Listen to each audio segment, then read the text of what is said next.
resident representative and mission chief for Nigeria at the IMF.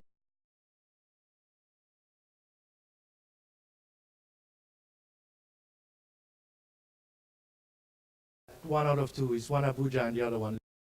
Sure, there's even representation.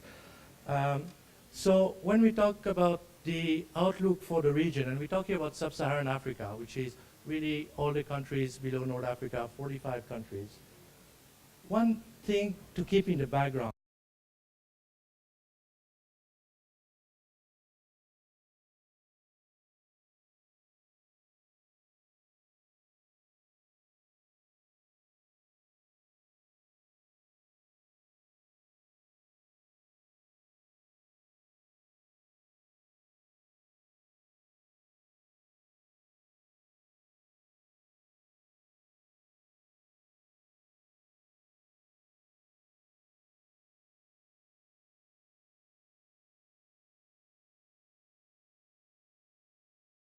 We will talk about how to reduce the vulnerabilities and raise medium-term growth. And a lot of these we can really decompose into three different sets of countries. So the outlook. Well, the outlook, if we really look at it, we have 2017 growth rate was about 2.8%. There's some uptick in 2018 at about 3.4%, and then 2019, 3.7%. So it's much less than where we were in the Nigeria, one of them, 0.8% in Nigeria in 2017. We just heard the first figure for the first quarter of the year, 1.95. The IMF projects 2018 growth rate for Nigeria at 2.1, so still in that direction. And if you were to look at the resource-intensive countries, where the average is about 6%. And here, there's a lot of these countries, and I'll come back to that, they have two characteristics that we have seen there. Agricultural production has also been up, and public investment has been up. And that has sustained that growth in addition to the private sector being present. Now, this outlook, how did it come about? Well, it's not just domestic policies. It has also been helped by the global outlook. We have growth in the United States and the European Union that has been revised up, 0.5 percentage point increase, so 2.4 and 2.9% respectively. And that has contributed, because of the trade channel, to a more positive outlook for the region. And, you know, commodity prices, some call it a curse, some not, but, you know, that has been positive for many countries in the, at least the oil exporters and the resource intensive. And you see it here, just from 2017 to now, we revised all our prices. And the prices have gone up for all the goods. You see that for crude, it was about 10%. For iron ore, it's about 18%. And only three goods in which commodity prices went down: coffee, tea, and sugar, all right?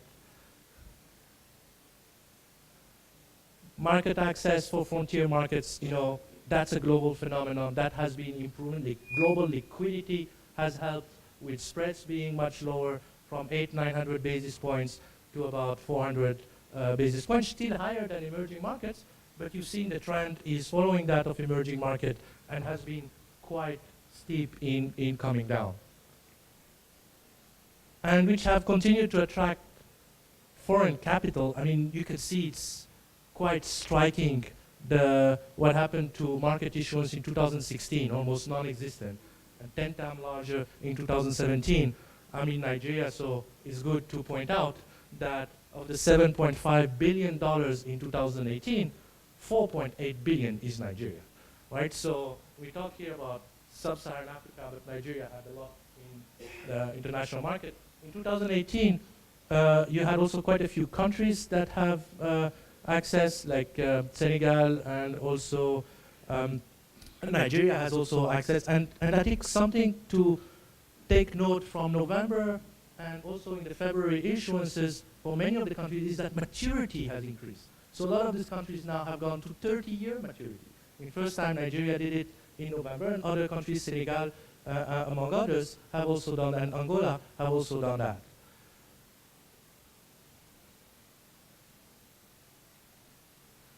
And let me, when we look at the spreads, and if we look at the public debt level, one has to look at, the higher the public debt, and one would think that it's a bit difficult to imagine that the spreads would also go down, but that has also happened. So even countries that have higher debt did benefit from lower spreads, and given the global market conditions that were out there. Now, under current policies, what does that mean for the region as a whole in terms of the outlook?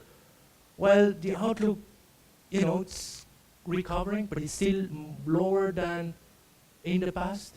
It's about 4% in the medium term. If we were to look at it in per capita terms, it's 1%. So not enough to really significantly reduce poverty or unemployment in a lot of the countries in our region. And one key factor that we've seen for Nigeria, and we've seen in many countries, is that weak banks' balance sheets have been constraining the private sector credit. And here, Nigeria, 16.2% is the NPL ratio in February 2018, has kept increasing from 5%. Many other countries, given the recession, given the oil price shock, have also faced that. And we've seen that translate directly into bank lending less. Another challenge is the elevated security risks that some of the regions, some of the countries in the region have faced. Let's look at the Sahel region with the number of displaced persons, Congo, Sudan, and all of that, it's a risk and an impact on the economy that one should not discount. Now, how do we reduce macroeconomic vulnerabilities? What are there? And there's many policies to do that. Obviously, IMF, you're going to tell me I'm going to say prudent fiscal policy. Of course, that's the key one to reduce the fiscal vulnerabilities. But at the same time, when you do that, let's make sure that critical social spending and public infrastructure spending is also preserved. So it's not just a question of prudent fiscal policy, but how to do it. And then it's always said, but it's difficult to implement, and we haven't seen a lot of progress in many of the countries. And those that have higher growth rates have it. Keyword, structural reforms. And you need structural reforms to boost the private sector growth. And sequencing will be important, but each country will have its own particularities and will have its own tailored advice. But as we go to the vulnerabilities, let's look at one that used to exist, and we look at the current account here. And we've seen with the oil exporters, as oil prices have gone up, current account has improved. Nigeria has been positive, actually even before, because with the oil price collapse, imports have shrunk, right? Now we have both, imports have not really recovered, but you also have the oil exports that picked up. And a lot of these countries, the oil exporters, have faced that. And on the other hand, on the non-resource intensive countries, the oil importers, if you want, the current account deficit remains important. Now, when we were looking at during the crisis, one issue that came up was, while reserve buffers were being eroded. Well, since then, reserve buffers have been built up. And that has been particularly the case for oil exporters, and we've seen Angola, we've seen Nigeria. In Nigeria, it's $47.5 billion. It's more than 8 months of imports. It's a comfortable level of reserves. That number used to be half that in October 2016. And Nigeria case is not the only one. And if we were to look at, compare 2015, all of these numbers have increased, except for some of the oil importers, where, again, reserves remain below the threshold. And that is one vulnerability with the current account that is present there. And if you looked at our last Rio in October, a big theme in that Rio was that public debt is on the rise. That's still an issue. You look at, you saw the debt relief operations, 2000, 2006, 2011, debt ratios were averaging more than 100% of GDP, went down to about 20%, and now they're averaging more than 50% of GDP for the region. As a result of this, and a lot of that is also due to the output losses that you get from the external shock. And what has happened to Sub-Saharan Africa is not unique. What has happened to Sub-Saharan Africa has happened to advanced economies, emerging market. You look at the relation, the blue line, which is Sub-Saharan Africa, is the same as emerging market economies and some of the advanced economies. So the relationship there is obviously greater output collapse, and you've seen the ratio becoming more vulnerable. And an interesting statistics that comes out of that is that the number of countries in debt distress has increased in the region. So we went from 6 countries in debt distress in 2014 to 8 countries in 2015 to 10 countries in 2016, and today 15 countries. These are low-income economies where when we do our debt DSA, we find that a certain number of thresholds have been missed. Now, the question that's going to come from here, I know, is where is Nigeria? Nigeria is not in this sample, all right? Nigeria is not considered a low-income. These are, if you want, PRGT-eligible countries. Nigeria is not. And if Nigeria was put in terms of debt stock figure, I mean, it's between 20-23% of GDP. It's still quite low by any standard. As many of you would have heard me, and I know patients had heard me say that a lot, the issue is capacity to repay the debt. So interest payment to revenue is an issue in Nigeria, but also in other countries. But in other countries, it's even made worse because the debt stock level is actually high. And let me go. So then that comes down to fiscal consolidation is going to be needed. And a lot of countries have made progress. And something that hasn't been maybe always realized is that oil exporters did do a lot in terms of fiscal consolidation, right? Between 2014 and 17, the countries' fiscal consolidation in that period was about 11% of GDP. That's a lot. And that consolidation effort needs to continue. And here is the scenario if it doesn't. So under consolidation path, if the consolidation continues, you're going to have the debt to GDP ratio that goes down, and you're going to get a 30% of GDP, reasonable threshold, etc. Now, if it doesn't, you see, the blue line is basically telling you there is going to be, if there is no adjustment, it's going to go in an unsustainable path. And as debt becomes more expensive, it's more difficult to repay, and then it's even less resources that go for priority spending.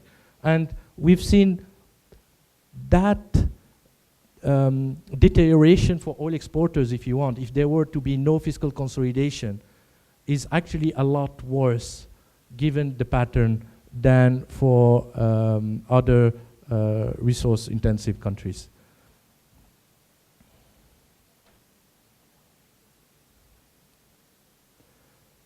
Now, of course, one of the key issues is going to become domestic revenue mobilization. And here we have, if we look at Sub-Saharan Africa, about 2/3 of the countries have a revenue to GDP ratio above 13% of GDP. 12-13% of GDP is about the tipping point of what you need to really get the revenues necessary to pay for the services you need. And That's a lot better than in 1995, where you only had 1/3 of the countries that had reached that ratio. Now, of course, I don't know if I should say it, but I know you all know it. The statistics for Nigeria is way below that. In Nigeria, total revenue is 6% of GDP. So that also means that there's an upside, because that means that in terms of the potential and the uptake, there's a lot that can be done, and to increase it very quickly, because it's coming from such a low base. But this is not just a Nigeria story, just that Nigeria is starting from a lower base, but all the countries in Sub-Saharan Africa, increasing resource mobilization is key. And actually, if you were to look at the, on average, how much in additional revenues can be mobilized, we think that for the region as a whole, 3 to 5% of GDP is needed. And probably a good way of getting there is a 1% of GDP increase each year. Now, how do you get there? You know, VAT is case in point in many countries. In Nigeria, the VAT rate is quite low, but there's also a way to increase the base. There's a lot of exemptions that are there. And then you can also expand the coverage of income taxes. If you were to look at other sources of taxation, you could also look, and particularly if you look at local government, property taxation is also a source of revenue. Then you're going to have, tax administration, improving compliance. That's very important. And in Nigeria, compliance in many of the taxes, like VAT, is low at 25%, etc. Those are the type of where widening the base and improving compliance, where you can get a much higher increase in revenue. For example, in Nigeria, if you were to double the compliance on VAT from 25 to 50%, you will get your VAT ratio going from 0.9% of GDP to close to 2% of GDP. And those are the type of measures that, as part of a comprehensive package, can make a difference in increasing revenue mobilization. Now, how do we lift growth? I think raising growth is really key to the challenges ahead in Nigeria and Sub-Saharan Africa. But let's look at it in terms of where we are. For the region as a whole today, we could say that the average growth rate on a per capita basis is 0. Okay? And a third of Sub-Saharan Africa, if you look at it in 2017, when Nigeria is part of that, has seen a decline in per capita GDP levels, right? And we expect some of that to continue. And to really make a difference, that trend needs to be reversed. So the growth rate really needs to surpass the population growth to really start making a difference. And this is a story that when we look at a third of the population, or a third of the countries that experience negative per capita growth, that's 300 million people, right? So there's affecting a lot of, and when we see per capita growth going up, we also see SDG improvement. We also see infant mortality has gone down. All of that is linked, and therefore it comes back to we need to increase the medium-term growth potential. Now, how do we do that? Private investment remains too low in the regions. It's about 13% of GDP, and it has, since 2010, increased at only about 5% a year. So not really a lot has been done on that. And the recent recession and oil price collapse, etc., has also exacerbated the situation. So let's look at it here, for example, by differentiating across the countries. So it's clear here that if we were to look at oil exporting countries, we had a decline in private investment in 2016 and 14, but that also was made worse by having public investment also declining at the same time. So it's a double whammy, right? The private sector is not there, but at the same time the resources were less, so the public sector was not present. Therefore, investment took a hit. Now, the interesting characteristic is the non-resource intensive countries. They had lower private investment than in the past. Remember, these are the economies growing at 6%. But they were able to get public investment to also grow. Now, how sustainable can that be is the issue, because remember when you saw the public debt numbers going up, that was done through borrowing, right? And that is one of the questions that can be done. In the Rio book that you will get at the end, one chapter was purely on private investment and how we can get private investment up. And of course, there's the focus will be on strengthening the regulatory and insolvency framework, better trade, access to credit, but we realize that that can maybe take time. So in the interim, what to do, what to focus on? Well, then we have the PPPs, special economic zones, at least to attract certain type of investment. And special economic zones, doesn't mean tax incentives, right? I mean, it also means a better regulatory environment, etc. And to try to target foreign direct investment coming in. Now, further trade integration we think will be good for growth. I've seen some studies that say that that could increase growth in GDP for the Africa region by 5 percentage points. I mean, there's a lot of studies out there. I'm sure with the AFCT a lot more will be done. But we think that this is an initiative that will be important. And particularly if it not just reduces, but also reduces non-tariff barriers. And you've seen here in blue all the countries that have signed. In orange, all the countries that have not signed, although they are studying it, and this is like in elaboration. Of course, Nigeria and South Africa are two key ones that people will know because they're the two largest economies in this region. This accounts for 50% of the region's output. So these are key economies. Now, obviously, the benefits of the African Continental Free Trade Area are not going to be uniform. It's not going to benefit all the countries the same way. There's going to be some areas that are going to be doing better. And so there's going to be sectors activity that will migrate to certain locations that have some comparative advantage. So it's important as this free trade area comes into play that countervailing measures will be put in place to reallocate, for example, some training programs to try to allocate capital and labor. Now, we've been talking about different policy advice. We've been talking about different growth outcome, and therefore, whatever policy advice you get is going to depend on where you are. So it's not everybody. So it's more tailored policy advice. And one way of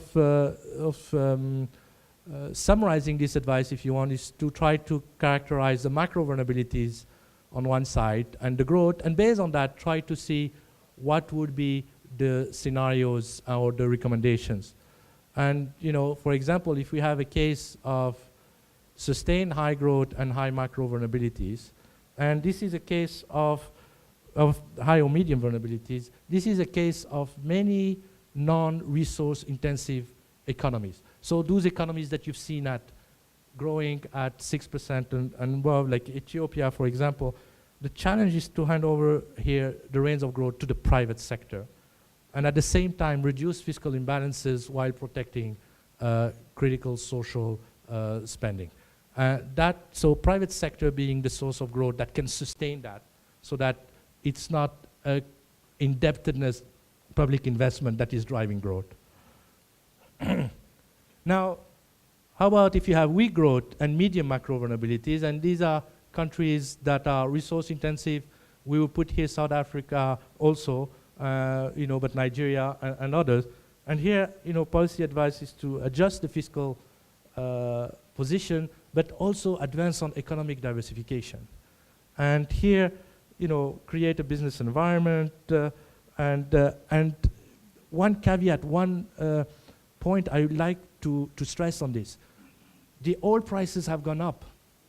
This is an opportunity for these countries to really use that respite provided by that recent pickup in oil price to take some of these reforms and move in trying to get the private sector going. So to recap, so we talked about Sub-Saharan Africa growing, seeing a modest growth uptick and growth accelerating in 2/3 of the countries. So a lot more positive upward trend than in the past. Debt vulnerabilities remain high. And here, I think I would like to emphasize the policy tools on reducing macroeconomic vulnerabilities, which is mostly focused on reducing or improving the fiscal stance. And here I want to just stress the point. It's improving the fiscal stance through revenue, right? I mean, that's really where we think there is a lot more room. And there's a whole chapter in this RIO that describes the different strategies that can be done. And for that, I mean, that, and increasing, for the region, 1% of GDP a year in revenue increase. I mean, that sounds ambitious, but it's been done. And some other countries have done a lot more. And depending by at which base you start, this is where the increase can be more. And obviously raise medium-term growth, and here, private sector as the engine of growth. So with this, thank you very much. And we will have the other two speakers, and I think after that we'll open to Q&A, but I'll let the moderator explain that even better. Thank you. Right. Thank you very much, Amin. Very insightful presentation, as usual, from the IMF. And we'll be getting some interaction on the presentation shortly. But before we do that, we'd just like to invite for some comments. Incidentally, Amin mentioned in his last slide that debt vulnerabilities is a reality in Africa. But he also made the point about Nigeria probably being in a slightly better place than most of the other countries. So we have the pleasure of the head of the Debt Management Office, Director General of Debt Management Office for Nigeria with us today. And she would like to make a few remarks, and then we'll get some other remarks and then throw it over to the audience. So please, can you welcome with me Patience Oniha, the Director General of the Debt Management Office of Nigeria. Thank you.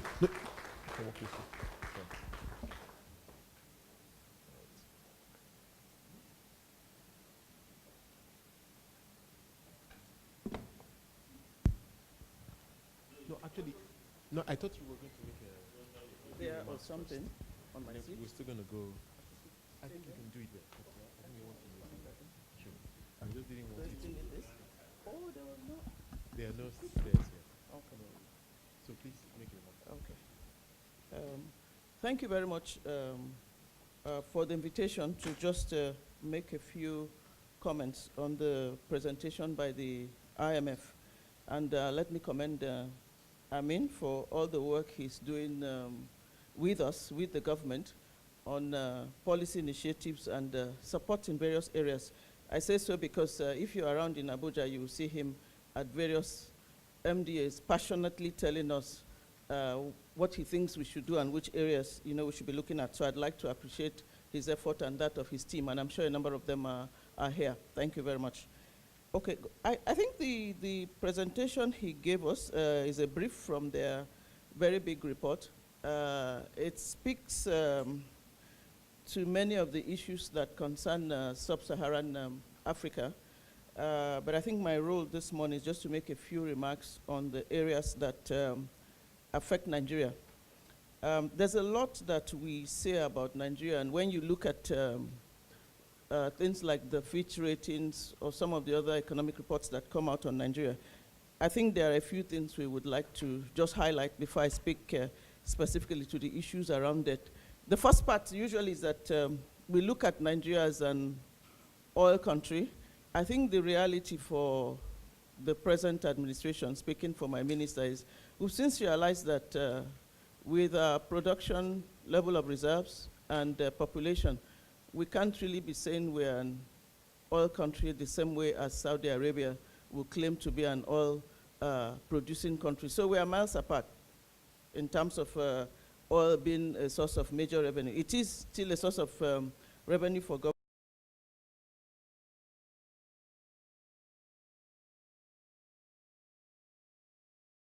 Exchange. So clearly when anything happens to oil, there's a problem here. But we have since realized that we should not be benchmarking ourselves against those countries. So that speaks to a number of the policy initiatives that the government is looking at. So typically what happens, our budget is based on oil. That was improved when we introduced a benchmark price for crude oil into the budget process.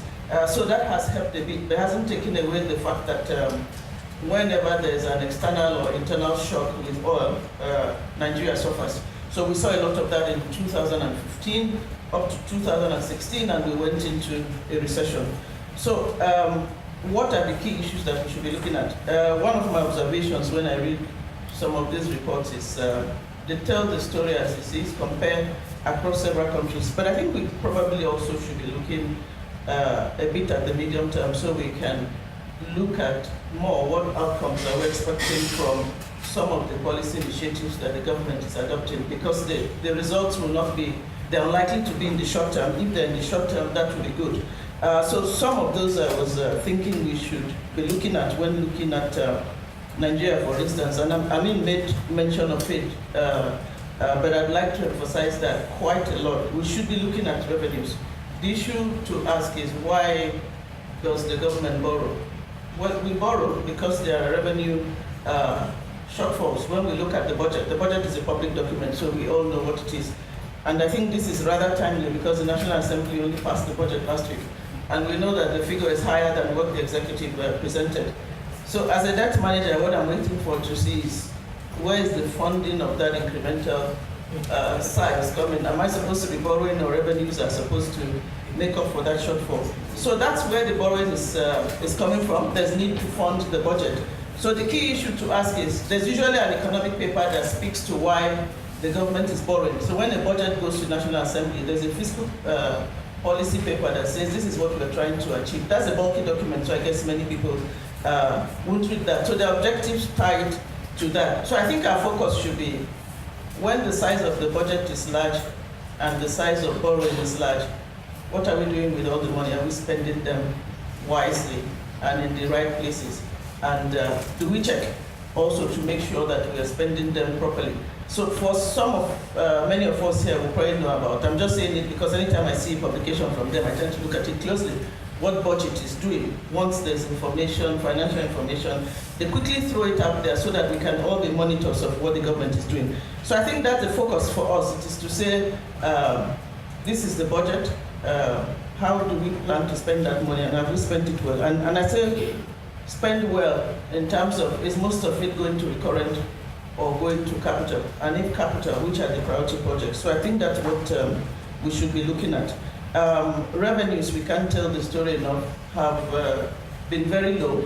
But there's also some issue in the public domain for discussion, and I think the National Assembly talked about it. How can we get revenues growing in the short term? One of it, which has been put on the table, is the sale of some government assets. Okay, and if you remember, there was a provision in this year's budget. So that helped to reduce the size of the borrowing in the original budget. And I think both Labour and the National Assembly kicked against it. Okay, so there are issues here about how we can generate revenue. So we may have to grow revenues in a rather organic manner rather than grow it quickly and then it then becomes stable. So there are issues around that, and I think all of us should be interested. I think the last point I probably want to make also is to say that if we look back at Nigeria, especially during the recession, and there was some comment to that a lot of the foreign borrowing in the markets by African, Sub-Saharan countries last year, a large chunk of that came from Nigeria. All of those borrowings were targeted at capital. But more importantly, without those borrowings, really the government won't be able to deliver on the budget. So all of those were borrowings for the budget, except for $500 million out of the $4.8 billion that we raised last year. All of that was for capital. Part of it was 2016 budget. Then the other balance, 2.8 was for the 2017 budget. So without that borrowing, you wouldn't have the budget implemented. So I think we should be clear about that. And we can say that a lot of that went into capital. And then the second part, I should use the opportunity here to just speak very briefly about what we're doing with the debt strategy. I I think where we are in government is we understand that we should not be focused on the debt to GDP ratio. Okay, that is comforting and gives you a good feel. But really, apart from determining to use it well for capital, and that's what the Fiscal Responsibility Act provides for, that you should use it for human capital or hard capital. Okay, but with the exception of the approval of the National Assembly, you can use borrowing for other purposes. So let's go back to what that act says and roll with it. But all of that money went into capital. And then where we are really is, we were having that discussion earlier on. And I think Amin put it very well. Let's reduce fiscal imbalance so that the private sector can drive growth. That is, I believe absolutely in that statement. So what should the government do? Focus on the key services that it needs to provide, create an enabling environment for business. Okay, so through investment in infrastructure, we know what we're doing with the Business Enablement Council. We know how we have moved up in the index. So all of those should work together to help us.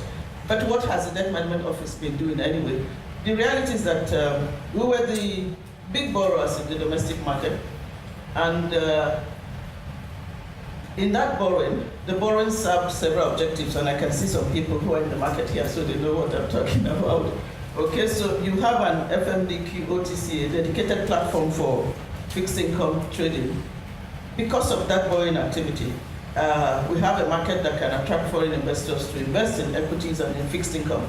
Because you had a government that was driving that, and we worked a lot with the market operators to get to where we are, and I can say that we have come a long way in that direction. But I think we ourselves realized we got into a position where we were the major borrowers, the rate at which we were borrowing was high, and because we are the sovereign and the reference rate, the domestic lending rates were high. So we're accused on two fronts, and I'm happy we have the NESG here, of crowding out the private sector. So what are we doing? That also meant if the government is talking about the private sector, it should make room for them to grow. So we've started pulling out gradually, and that explains why our external borrowing last year was high, because we then, for the budget, ordinarily we would rely mainly on domestic borrowing, but a large part of the new borrowing in the budget last year was external, because we wanted to make sure there was space in the market. But we went a step further and actually, with approvals, proper approvals, and that includes the National Assembly, decide actually let's reduce some of our debt in the market, especially the short-term component. After all, the business of government is long. If we are borrowing for infrastructure, why should we have so much, about 3.8 trillion naira at that time, in treasury bills, and carry all of that refinancing risk every 90 days, every 180 days? We'll wait and take what the rate offers and what the level of liquidity is in the market.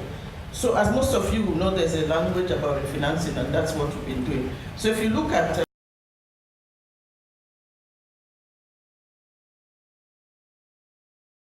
market for the private sector, rates were also low. They came to about 14%. And this year, since we raised the 2.5, this time we're redeeming gradually so we don't create a shock in the market. So you notice we've been retiring some of the treasury bills as they mature. So before I leave here, I think one of the main challenge I like to give to the private sector, whether bankers or manufacturers, is why is all this money still sitting where it shouldn't be? No, I didn't say that. Why has it not reached the private sector? Because that was a key objective, and I'm saying this with all seriousness in having to go and defend some of these proposals. So even after we finished, after we did the first one in December, we're invited to that high level of government where they meet every Wednesday. I don't want to say what it is, but you all know which group meets every Wednesday. And at least two of the ministers asked, when you came here for approval, you said this and this would happen. Can you tell us where rates are now? Are the banks lending more to the private sector? Because there are honorable ministers there who want money to go into agriculture, who want money to go into manufacturing. So these are questions they asked at those sort of levels. So there is interest to that extent in ensuring that the private sector can play its role. So at some point, I would like us, the discussions to shift to how can we make good use of the increased availability of funds in the market to strengthen the private sector. That would be the charge I'd like to leave here. Thank you very much.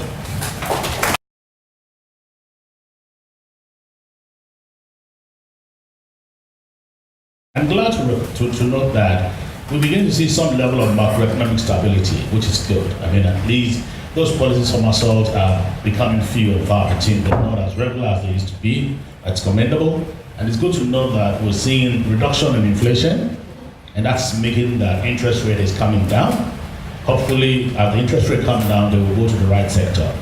But having said that, there's a need for us to pay attention to, first and foremost, if you look at the ERGP, one of the things that is clear in there is that the private sector will be at the center.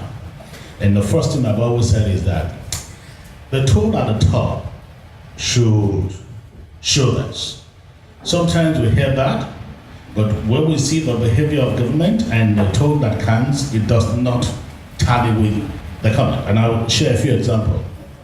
Today, the framework for PPP in Nigeria is still in shambles.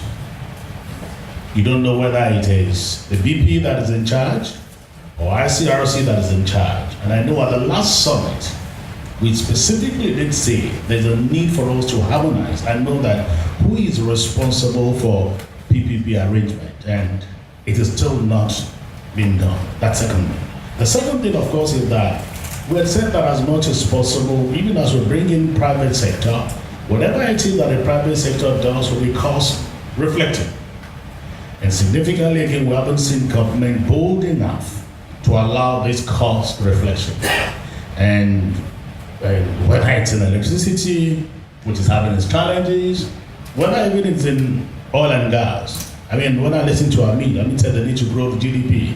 And I know today, whilst we do not have a provision in our budget to say that we're doing subsidy, at least about 1% of GDP is going to some level of, I don't know the name, it's not subsidy. Cost recovery. So that will free 1% growth in that.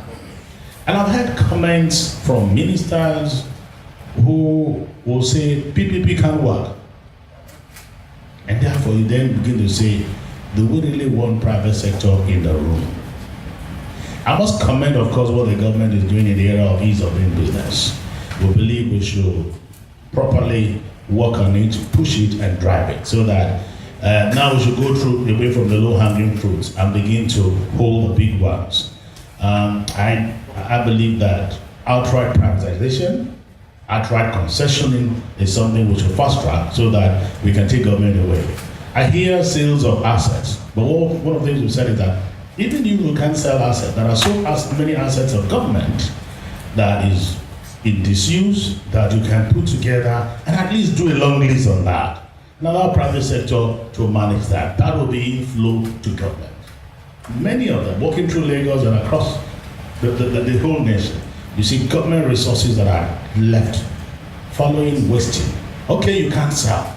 Can you just put them together and do a long lease and have very good private sector be able to manage and run this and generate returns for us? And I want to say again that in doing the reforms, a number of things are happening, and I need to point attention to part of the things. The Senate did pass a KAMA bill. If we all take place to look at the KAMA bill, and I want to say, I want to thank again the National Assembly for working with the NESG to ensure we drive a number of things. It is very, in fact, when we're invited to work on the bill, we didn't tell them that you're not going to amend this bill. This bill is not for amend. It's going to be total cancellation of what you have and reenact a new one. Because 85% of our employment is done by MSME.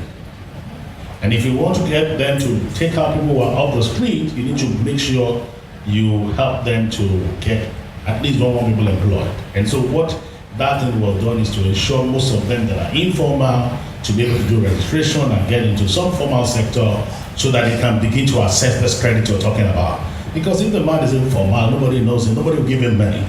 But when you can get them to register, when you can get them to have a process, and you can track them, then you are preparing them for access to finance. And one of the things we did almost immediately was to go to government and plead with them and say, this is not one of the things we should allow to lie fallow and not do anything. That government should ensure that once the House of Reps signs it and it's transmitted, it is signed into law very quickly.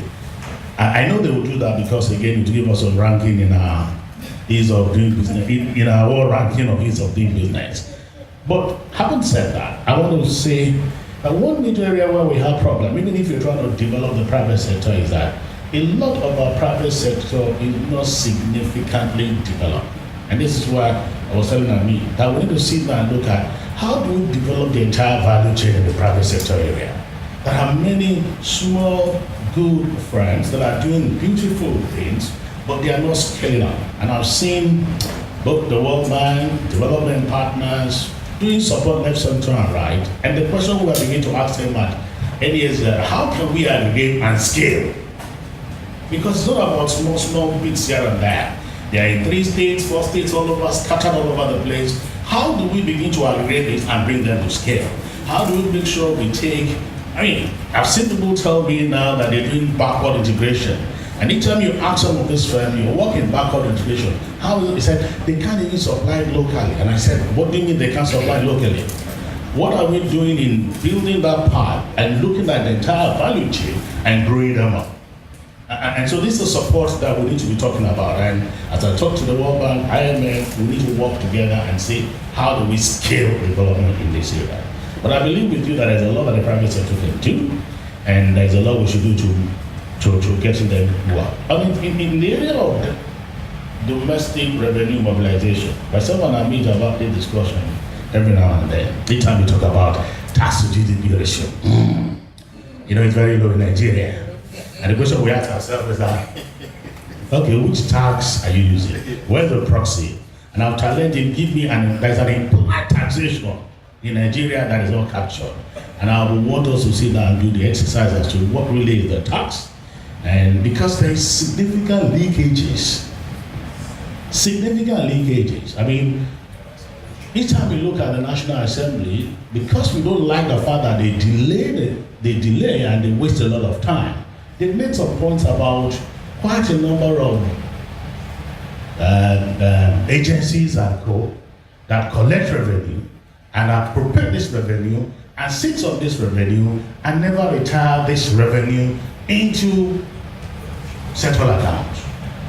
Okay? There is TSA, no doubt, but I tell you, we can talk about 3, 4, 5 single agencies whose budget and whose spending far outweighs about 17, 16 states put together. So how can we do in ensuring that those revenue leakages, so you don't talk about revenue as a percent, is the one that is reported. But there are quite a number of generated revenue that are not in the coffers, that are not reported, that are not available at all. And the question I've asked is that, how can we use technology to leverage upon this and rein these ones in? The governor of Kaduna did something. Kaduna State did something when he came in. The local governments were collecting their local government money by themselves, and it was nothing. So he told them, why don't you help you and say one single fees for taxation, one single collection point, and let us do that for you. And he reported that the local government got 10 times what they were used to getting. It made it easier for people to pay, and it made the thing, it didn't go to private process. So we need to leverage technology to drive that. It's important that we use that, and government must look at that. I see the need in the report. I know IMF was very careful about raising taxes. I am one person that say, before we raise taxes, let us ensure that administration of tax is well done. We increase the basket, we bring in as much as we need to do before we begin to raise taxes. In an era where, for instance, company income tax is going down in other countries, we will not ask people to raise company income tax. Rather, we'll ask people to raise personal income tax. And you're talking about raising property tax and a few other things. But what we need to do first is that we should try as much as possible to make sure we're efficient in our collection. One other thing I think we need to talk about is that government signed on to open government partnership. And partnership talks not only about tax revenue, it talks about transparency of tax collection, transparency of government collections and accountability, and more citizenry engagement. And before I go to the table, I want to say that there is no sufficient citizen engagement in Nigeria. I work with the private sector, and sometimes I carry my cab, I keep begging for private sector to support us for an engagement that is in the interest of the private sector. And until we get involved and begin to engage, we're not going to get the what we desire. So I agree that we can wrap in and increase revenue and do domestic mobilization. We'll work on financial inclusion to make sure we actually harness all those funds out there. But you, private sector, you, the citizen, must get involved. Thank you.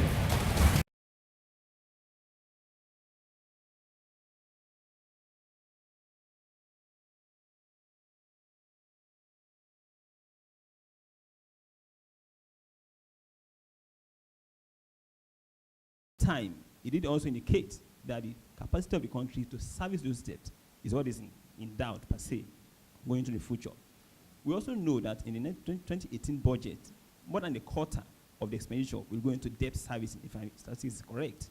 So the question is, given the huge infrastructure deficit gap in the country and the need for going to spend on fixing that, what does the IMF think our debt, the equilibrium debt should be, such that the capacity to service those debts does not then hamper our ability to also fund the huge infrastructure deficits? Right. So, in a sense, how do we adjust that debt to GDP ratio to reflect the service, the amounts we're spending on servicing? That's it. One bit of it. The other bit of it is how does not then impact the ability of government to spend on infrastructure deficit? The second question was with respect to taxation. We do know that in the national tax policy, there was a focus, or rather, a suggestion that government should refocus from direct to indirect taxation for obvious reasons, efficiency in collection and ease of administration. Now, we do know that in the world today, Nigeria's indirect tax rate is probably the lowest, VAT rate is probably the lowest. So, if we say that in the ERGP, the private sector was to drive the growth that we much expect, obviously that would come from whatever they have in terms of post-tax profit and funding. So the question was, when will the government then begin to implement those lofty ideas in the national tax policy, which aims to put more money in the hands of the private sector by a potential reduction in corporate income tax and a potential increase in the indirect tax? By what time would government begin? Okay, so the timing of the adoption of more indirect tax and less of direct. Less of direct. Thank you. Right. Okay, I think we should get some reactions. If you don't mind, I'll come to you right after when we come back to the audience. So who would like to go first? I'll just hand over the mic. Okay, Amin. Thank you very much. Let me first start by what you were asking about the tax and what's the IMF view. The IMF view is really a two-pronged strategy, going tax policy, tax administration. On tax administration, I talked about compliance. If you were to double compliance on VAT, VAT would more than double. So of course, that is a central element, and the government is doing a lot on that. Data matching, verifying that somebody is having a government contract and he's only reporting 10 million when he had 100 million. Well, those are the type of verification that are done by all tax administrations. Then you have audits and etc. So that's important. Enforcement is important. And that is going to get compliance up and is going to get the tax or the revenue to GDP ratio up. I mean, remember when I said revenue to GDP is 6%? What I didn't say is that non-oil revenue to GDP is 3.2%. So that's really low. There's a lot that can be done with the base. But you can't really get to the authorities' objective, which is to get to 15%, without also doing something on tax policy. And the gentleman just talked about indirect taxes. Of course, that's one area where you can get revenue. So let me just give you some statistics. Excise rates in Nigeria, they're 4 times lower than the ECOWAS average, right? VAT rate is 5%.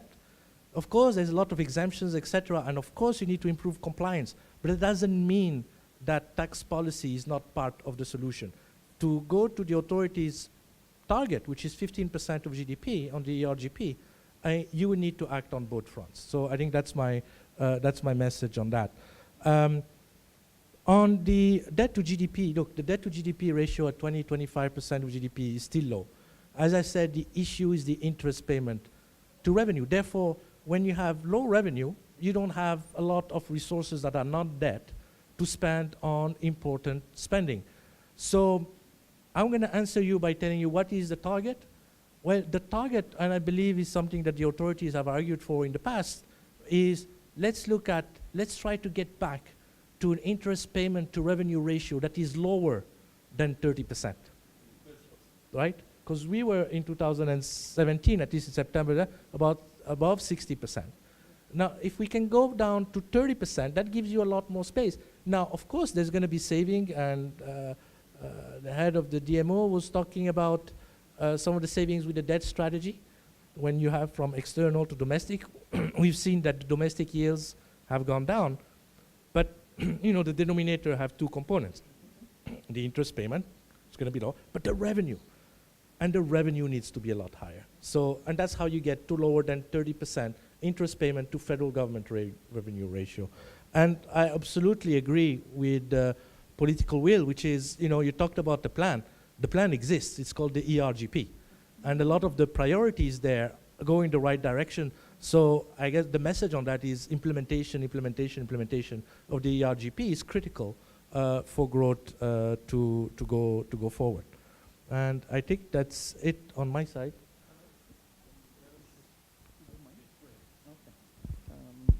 Thank you very much for those questions. I'll just address emphasize some aspects that Amin had already spoken to. Let me say that he clearly didn't say Nigeria was distressed in terms of debt service, and really we are not. Even the process for servicing debt, which is why you find debt as a line item in the budget. The process for servicing debt is very streamlined and automated, so there's no story about debt becoming due, whether local or external, and it is not paid. There's no story about that. It's almost on, not almost, it is an autopilot basis.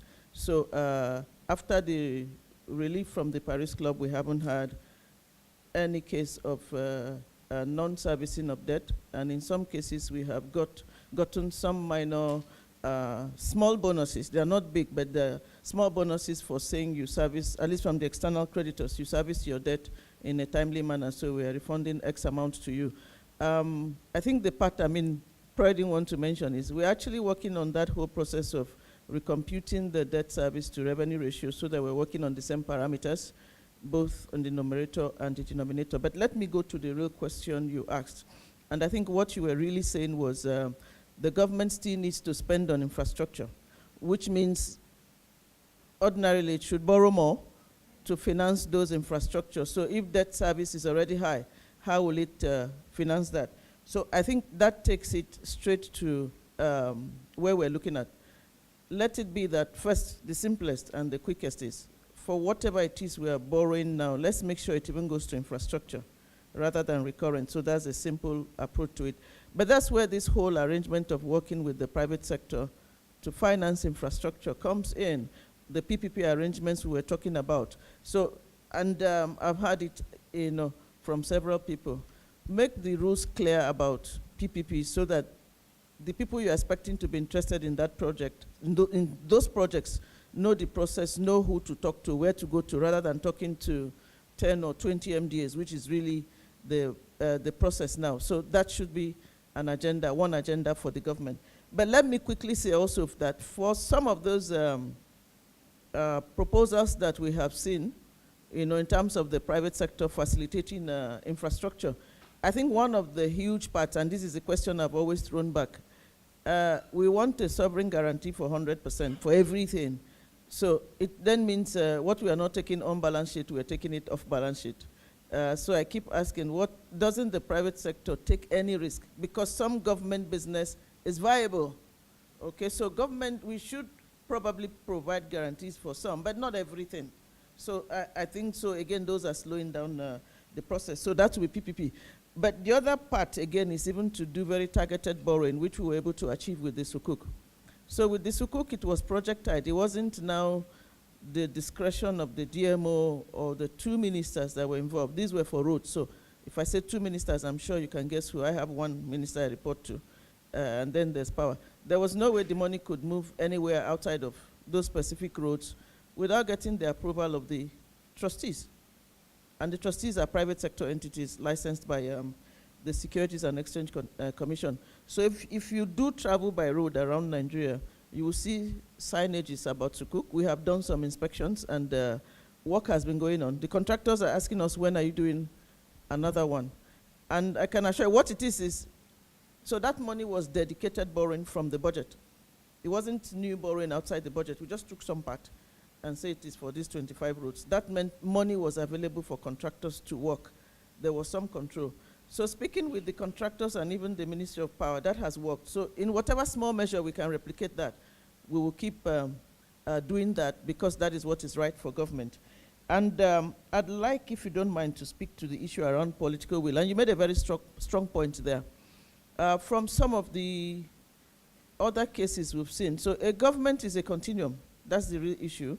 And if you have a plan or a vision, it's long-term, it's not short-term.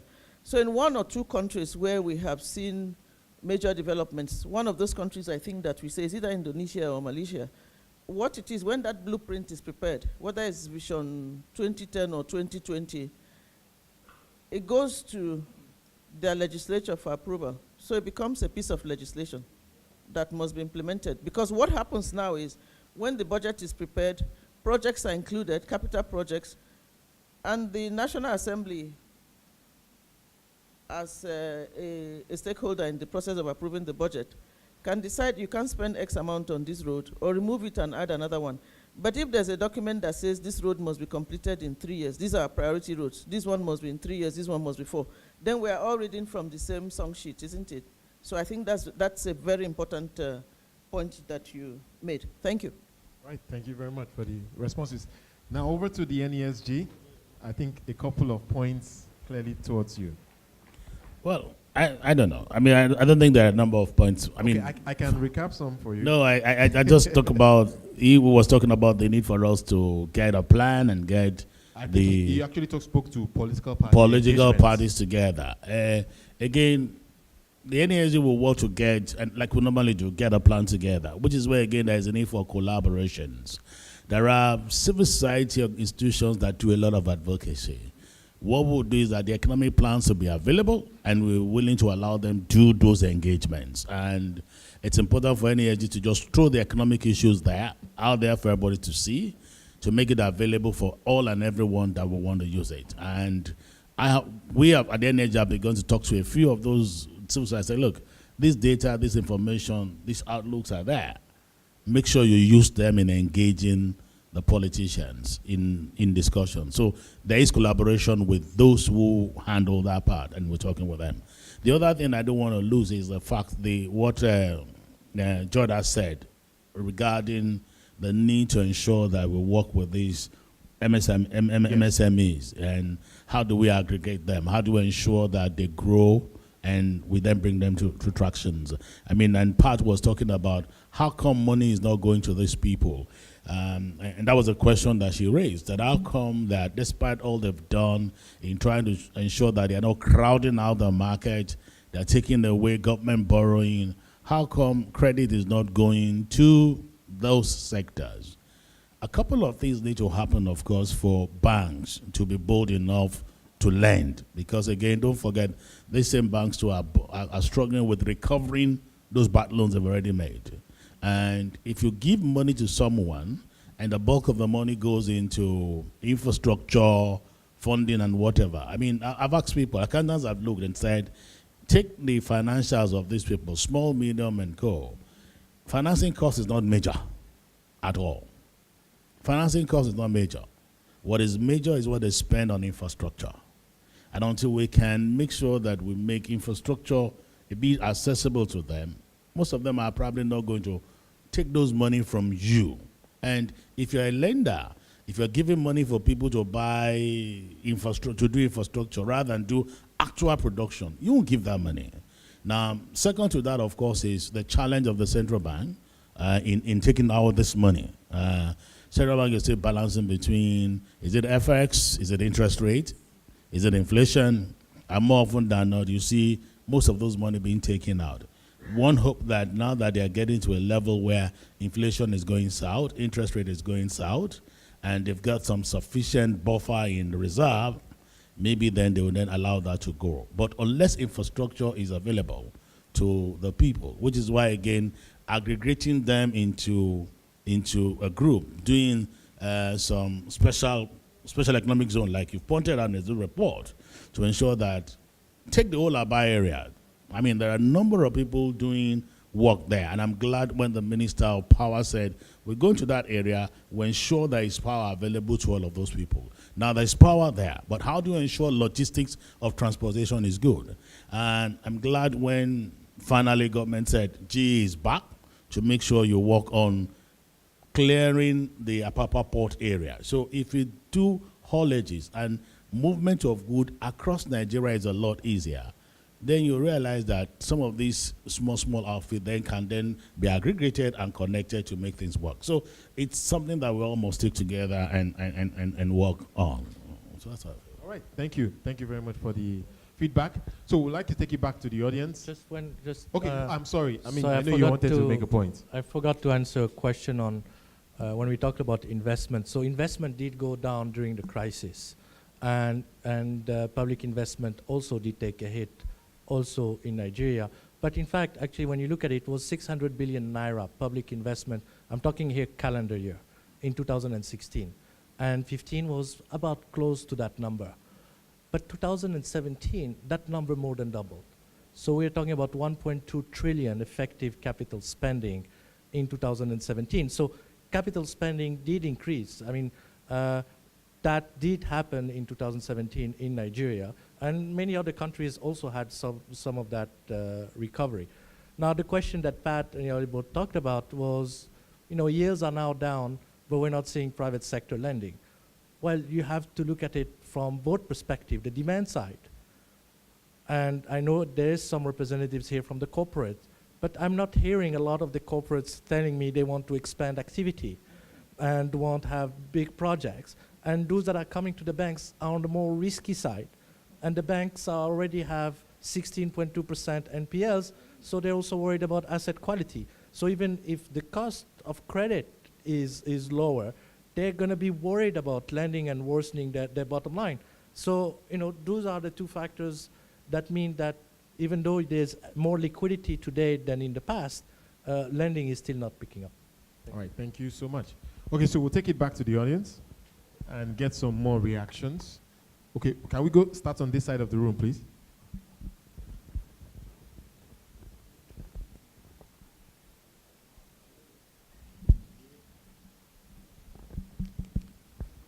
Yeah, thank you very much. My name is Eke Obiji. I'm the Executive Secretary of the Nigerian Association of Small and Medium Enterprises, NASME. Firstly, my question will be like this. Ahmed made a presentation. In his presentation, I saw the African Continental Free Trade Agreement, where he listed out some countries, and Nigeria is conspicuously absent with South Africa and a few others. That's a good one. But my question is very straightforward. Yes, the government gave us good reasons why Nigeria should not be part of that agreement now. That is okay. But we want to know, what are the plans put in place to ensure that we address those concerns that made us not to sign it now? That is, we're interested in that. The second question is this. Luckily, Mr. Jayola said it, Madam Oniga mentioned it, on the issue of funds for the private sector. And Mr. Jayola mentioned strongly MSME funding. Lest we forget, a few years ago, when Sanusi was the governor of the Central Bank of Nigeria, before he left, about 220 billion was approved for MSME development, which 60% was consigned for women. And the way the money was distributed from CBN to the development finance institutions, commercial banks, and so on and so forth. And if you look at the way it was done, states were entitled to about 2 billion naira each. Information available to us shows that some states took that money, may not be with this government, under this government, took the money and nothing went down to the SMEs in the various states. And we're talking of funding going down to the SMEs in the states. Is there any monitoring mechanism used in checking what is really going on? If so, how do we move forward? Thank you. Right, thank you. Just behind him, please. Thank you. Thank you. My name is Sunday Michael Ogu, a financial journalist with Daily Trust newspaper. And my question is to Amir. I was privileged to be at the Sprint meeting, and some of the positions that were advanced with regards to raising revenue for Sub-Saharan Africa, and especially Nigeria, was the same thing you had mentioned here, which is the increasing case of too much incentives to tax incentives in Nigeria. And we understand that most of the production firms are on life support. And I keep wondering what would happen to those organizations if you choose to increase, to remove those tax incentives by whatever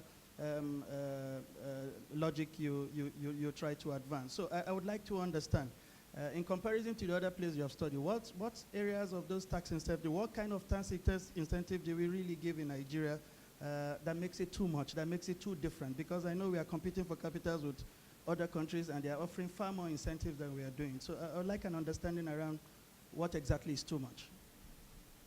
Okay. Do we have any others? Actually, I have a question related to the CFTA, if I can just add to the point. When you were making your presentation, I mean, you clearly identified that there are some countries who are having challenges with their debt, debt sustainability. And given the emergence of the common trade area, I was just wondering to what extent those developments are either opportunities or fresh challenges that countries like Nigeria should begin to pay attention to. All right, so I'd like to throw it to the panel now. So I think the first point is on the issues.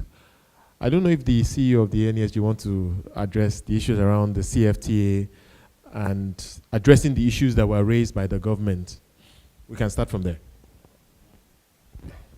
Pat is the right person to talk about the issues raised by government. I can talk about private sector. First, I mean, you know, in this presentation, I mean, three clear categories: the oil-intensive people, the resource, and the non-resource. And I mean, did show it that you found out that the non-resource countries actually did a lot of trade, intra-African trade, inter-regional trade. They grew among themselves. And do we need African CFTA? I think it's something we all need because intra-African trade is very, very low. We do 3% of the trade all over the world, and amongst ourselves, we do below 20%. And it's important for us to do whatever it is we can to grow it. Now, the unfortunate thing is that when the EU presidents all met in July, there was a clear mandate that go and make sure you synthesize your people. I'm sure we didn't do that enough in Nigeria. And the citizen says, you must consult us. Now we're going about consultation. I generally believe that it's a matter of when, not whether we're going to sign it. But unfortunately, as we're deterring and not doing it, other parts of those agreements are going on. They've looked at, I think they've looked at things around services. They're looking at things around investment. Discussions are on. And once they are on, and we have as much as 22 nations domesticated, that means it takes effect, and you cannot change until the next 5 years. As of yesterday, I know about 4 countries have domesticated their own, and they're looking for the numbers. So whatever it is we can do to tell government. The manufacturers, and I'll ask you a question. You said the reason is that, well, we are not doing manufacturing enough, we're not doing a lot. I've heard people talk about dumping. Presently, if you do dumping, there's no way you can deal with nations that open their doors for dumping. But in the framework that I read, you can actually deal with those nations. There's an arbitration procedure that makes you to take you to them and deal with them. We're talking about, okay, rules of origin. There are procedures that are clear enough today in this framework that I have read that makes you define what rules of origins are. And if people are guilty, how you can deal with them. There are issues we had with custom before now that was not anywhere, but in this ACFT agreement, it's clear. So what I noticed that a number of people did not read it. And you see, I don't want man there, my friend, because we're all both involved in some of those discussions, and I've always told them they didn't have sufficiently high representation, and people didn't read it. But it's good enough that we do consultation. It's a learning point for all of us that if you go out there and want to sign a treaty without getting Nigerians along, Nigerians are going to ask the questions. But manufacturing, whether, you know, the point I try to make is that when EPA, the European Partnership Agreement, came, all of us said no, because it was a David and Goliath battle, right? They were too big and were small, and we felt that it was not fair enough, and that whatever was done for the South African region in the SDA, we should do for Nigeria. But this is a matter of looking at within, we're the giant of Africa, we're the largest in Africa. If we cannot compete in Africa, there's a problem. Already there are many people who are doing trade across Africa. Many Nigerians are out there. They are facing very tough positions, tough conditions to establish their various businesses. And all ACFT will have done for us is to make everything uniform and level. Now we're saying those guys should not trade again. So we need to look at it. Where even if we're not have advantage in manufacturing, I tell people we'll have advantage in trade, we have advantage in services and investment. Just look at areas where we have advantage and roll the scales. Entrepreneurship, our people are strong, they can go everywhere and do the business. So it's important that we do not allow a small segment of the economy to hold us to ransom. I've sat with people and said, well, we need to protect, yes. Before now, in WTO agreement, you have about 8,500 lines of trade. And Nigeria doesn't do more than 800 of it.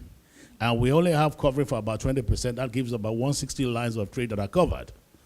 What has been negotiated to the ACFT is that we have 10% of 5,800. So we have as much as 850 lines of trade that we can protect. Currently, we're protecting just 160. So it gives you more room to protect all and everything. What was ready was a framework. Detailed negotiation was supposed to commence. We're not signing to framework. So how could we even involve in detailed negotiation? So it's important that people are appropriately educated. And I told the Director General of NOT, you're not doing sufficient sensitization. You assume that everybody understands the benefits, and so people are coming and hitting back. I was there one day when the rice people say, protect rice. They said they are dumping rice there. And I said, if they dump rice in the neighboring country and they bring it in, and you're not part of the CFTA, how do you ensure you deal with nations that open their door for dumping? You have within the CFTA to prove the rule of origin thing. Now you are not part of it. How do you protect yourself? So there are many things that when we say we'll talk about it, we find we're not coordinated. CFTA we need for Nigeria, we need for Africa. It's our interest. With our growing population, we can roll out our skills and make them work everywhere. But if we don't, we'll find ourselves to blame. But if you look at these non-resource intense countries, they've done a lot by doing reforms. They've done a lot by trading intra-Africa among themselves. If we work on our reforms, if we make sure we're market-friendly, and we trade amongst ourselves, we'll do a lot more better than we're doing. Now, sorry, to answer another question that part raised about guarantees. You know, I know each time you ask private sector to come, they ask for guarantees. And the reason for guarantees are very simple. When people don't trust you, when people are not sure, they will ask you to give them guarantee. You build credibility over a period of time, not overnight. A lot is being done, yes, but we still have to sustain it on a continuous basis. I do agree with you that it's not every time that anybody asks for guarantee that you give them. But there are other forms of negotiation you can enter into to give them comfort. What they want is comfort. And I think Nigeria should rise to a point that when our institutions work, when government work, people will not come and ask for guarantees or comfort. They'll just believe that we can do business. Thank you. Right, thank you so much. I mean, do you want to react to some of the points? Some of these questions for the AFCTA, I mean, I think Gerald just said most of the points I would raise. I mean, we have a box in our Rio, so please make sure as you exit that you take a copy of the book. Try to look at the literature and what can be done. I think on the AFCTA, I think one good point to look at is that intra-Africa trade is about 18%, right? There's a lot more to grow. In the literature, if you were to look more integration, trying to go to some of the other countries, you can get an additional, for the region, 5 percentage points. Some of the sub-regions have some more free trade area, and they have grown through intra-trade. Now, of course, don't forget what I said in the presentation. You may need some countervailing measures because you may have some movement of labor and capital to some places, and that's where you get training to try to compensate for that. But that doesn't mean that it's a bad thing. And then to be more competitive, this is where the whole reform environment comes in on trying to address the non-tariff barriers, because that's where the AFCTA is going to work more. So, you know, I think, and all the points that you already said remain valid. Now that brings me to the question that you raised about tax incentives. I mean, when we look at tax incentives, usually they're designed with like profit tax. You know, there's a lot of way. If you look at the literature, and if you look at what has happened in terms of tax incentives, and let's ask some of the firms that are coming into Nigeria, what's your first constraint to doing business? They're not going to tell you tax. They're going to tell you power, infrastructure, right? So address the regulatory environment. So address that environment to try to attract the business. Of course, if you give them tax incentive, you're all businessmen, or some of you who are, I mean, you're not going to say no. I mean, it's a freebie. But that's not a freebie that is needed. Of course, you know, those that already have it, you know, they already have it. That's part of the reasons they came. But what I'm saying is that the business environment and some of the others, and you know, tax incentives, there's also ways of designing them to make sure that firms don't go around them. For example, you could try to target investment directly. So you do accelerated depreciation, right? Those are some of the measures that have worked in other countries without hurting taxes, which is low. And on the question of debt sustainability, yes, some countries in the region are facing debt distress. Now, whether that means that there's opportunities or not, I mean, it means that those countries need to get their house in order to reduce their vulnerability. But, you know, there's always trading with, you know, Africa. There's some countries that are more specialized in others, and there's a lot of intra-Africa trade that can happen, whatever the level of debt there is. And I think that's it on my side. Okay, great. Thank you.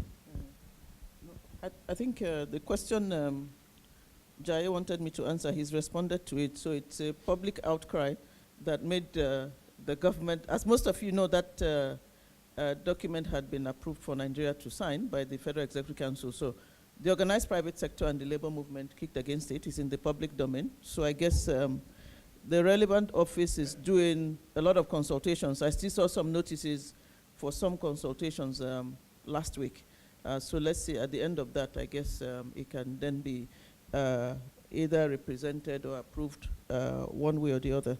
I think there's a significant question that was asked about MSMEs, which I thought Jaye would...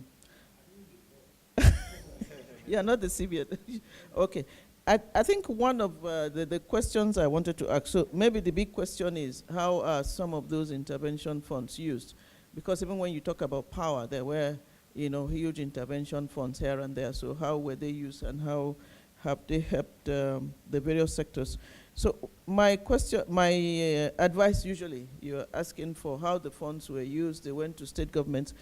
I know that there's an agency called SMIDEN that looks after that sector. Maybe the micro is not a part of it, but I also know the Bank of Industry is doing something about that. So what I would expect, my real point is, I'm sure you have an association or something. Can you make a formal case to the relevant bodies? Make a formal case, what you just said here. Make a formal case and let it be known these are your issues. Bring it to the fore, then it should then get some attention. That's my advice. So in a setting like this, you can't achieve results. So get your association. The advocacy. Thank you, it's advocacy. Right. Not radical one. She said not the radical one.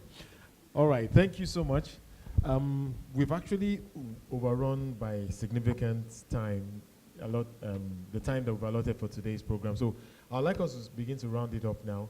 But before that, please, can you just put your hands together for the panel? I think they've done a great job. And before they return to their seats, please, I'd like to welcome the chairman of the NESG and others seated with him.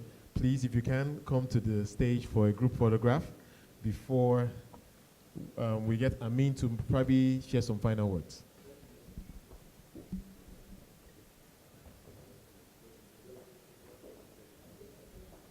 Please, I'd like to invite also the vice chairman of the NESG, Sir Godalo. If you can please join for this as well. We saw that you snuck in at some point, so please, if you can.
Okay, thank you all. All right, Amin, over to you for some closing remarks. Closing remarks are simple. It's thank you very much all for coming.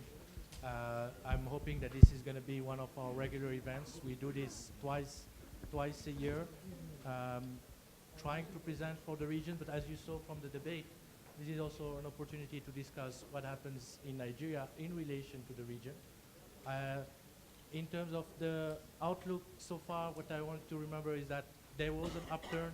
It's there. It's not as large as one would have hoped, but it's there. Vulnerability is also there, but there's ways, and some countries have already started to try to reduce these vulnerabilities and lift the medium-term potential up. So thanks a lot once again for coming, and let me thank my panelists for agreeing to join me on the podium, both Patience and Joy. Thank you very much, and thank you to the NESG for helping co-host this. And please, as you exit, there's food, there's water and some drinks, I don't know, and there is the Rio book itself. So you have a hard copy, you don't have to print it. You find it in our website, but now you can go with a hard copy. Thank you very much. All right, thank you. Thank you, Amin, and thank you for coming. As he mentioned, we have copies of the Regional Economic Outlook report. You can take one before you leave, and please also help yourself to some refreshments. Thank you again, and have a great day.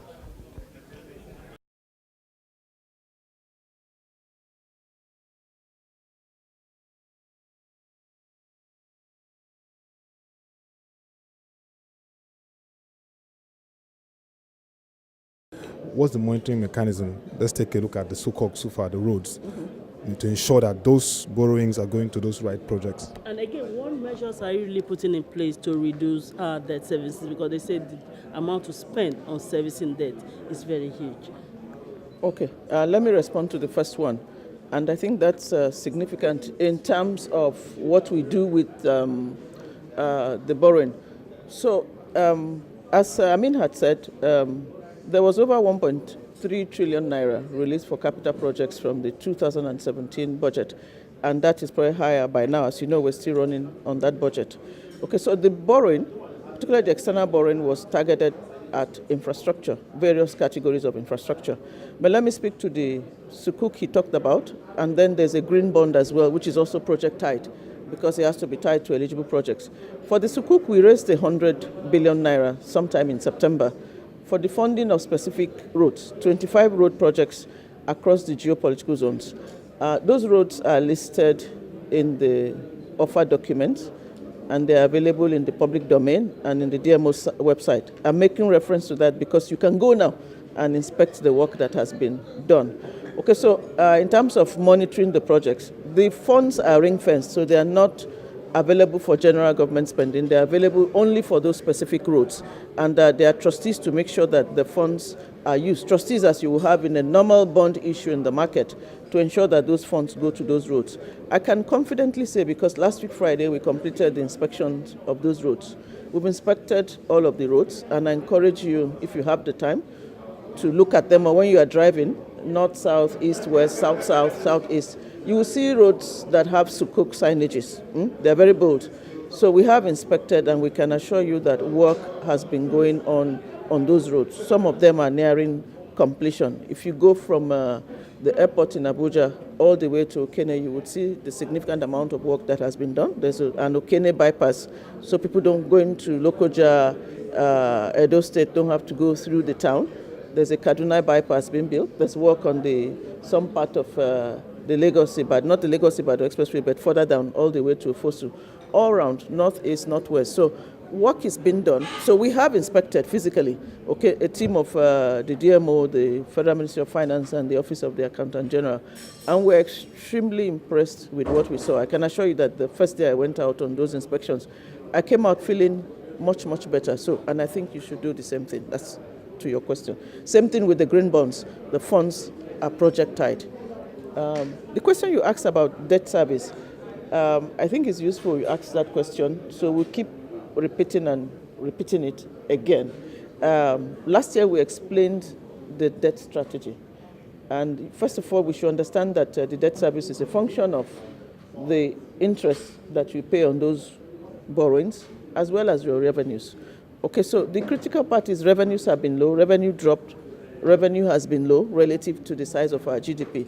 So that has to go up. And as you know, there's an aggressive drive to raise revenues through the voluntary asset and income declaration scheme. So that's one side of the equation. We shouldn't always say it's only debt service that makes debt service to revenue ratios high. So what are we doing on debt service? The new debt management strategy, which we started implementing last year, seeks to moderate the growth of interest expense by shifting some of the borrowing externally. Okay, so if we're borrowing in the domestic market last year, we'll be borrowing at about 16 to 17%, and early in the year at 18%.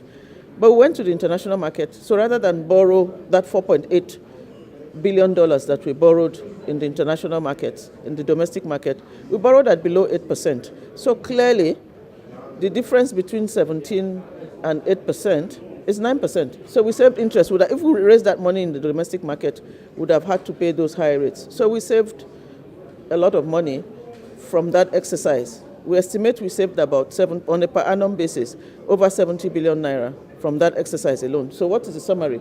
We're shifting some, even our debt management strategy is trying to reduce debt service by shifting some of that borrowing externally. Again, so that was new borrowing. But even for some of the borrowing we have now that we could have refinanced probably at 13 or 14, we already refinanced them at about 7.775%. So that strategy is reducing what we could have paid as debt service. We're still borrowing because there are provisions for borrowing in the budget, and we are all aware of it. But in terms of how much it costs us to borrow, we're working actively on reducing that and reducing the refinancing risk that we had with treasury bills every 90 days, every 6 months. So that's what we're doing. So government is working on both sides, the revenue side and the debt service side, to bring down the debt service to revenue ratios. Thank you.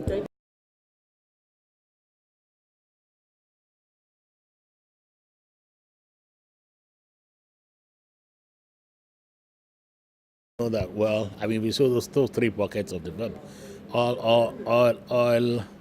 oil producing people, other resource people, and non-resource people. If you look at the non-resource people, they're doing significant growth. It shows that you don't need natural resources before you make your economic grow, and which is the point about the need for Nigeria to diversify. It speaks to the fact that you need to do some reforms that will enable that the environment for doing business is good to allow people to come.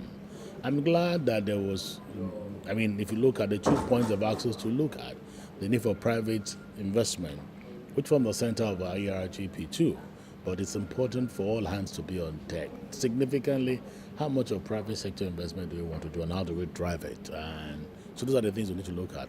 And raising domestic investments means that Well, we do agree about tax. Must be more efficient in our tax areas. And a lot of it is done around tax policies and co. Implementation. My word is that, well, there are a few things that government is doing that we need to work hard on it and implement speedily. We don't have the luxury of time because, God forbid, oil moves in the other direction. We will not have sufficiently done the reforms we need to do. But happily, oil is serving us. I mean, the reports came out today. First quarter is 1.95, shrunk from last quarter. And if you look at those factors, the place like Agric have suffered from the issue of insecurity and a few other things. So you're beginning to see the impact of it on the Nigerian economy. We should do a lot to make sure that we go beyond 2.5% growth in GDP, because there are other regions in nations in Africa that are already in the 5-6% area. There isn't anything stopping us from doing it. So you talked about the KAMA bill. I know through NASBA you've been working with the National Assembly on this. How do you feel about this new bill passed? Expectedly the president should sign it to law. How will it change the business environment? Well, you notice that we've held back comment until it is signed to law. We're hopefully believing that the House of Reps will pass it and both houses will harmonize and that it will be transmitted for Mr. President for signature. But it's something that is very, very commendable, noting that a lot of our MSMEs can be brought in and therefore we will have more people in the formal system and all those problems around directorship, forcing younger, smaller outfits to do audit and do AGM. You find out that it's really, really part of the thing that the entire ease of doing business to help the MSMEs grow. It's addressed significantly part of the questions. And I'm glad that it is that detailed. I'm glad that the Senate passed it. I look forward to the House of Reps and the presidency signing. Thank you very much.